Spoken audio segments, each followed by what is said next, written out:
Международным новостям. Турция направила США официальный запрос о выдаче проповедника Фетхуллаха Гюлена. По сообщениям CNN, премьер-министр страны Бинали Йылдырым назвал в этом запросе Гюлена лидером террористов и направил американской стороне файлы с доказательствами его вины.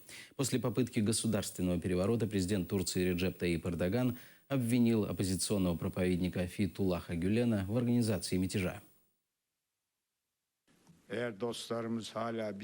Если наши друзья продолжат настаивать, что мы должны представить еще какие-то доказательства, то, извините, нас это разочарует.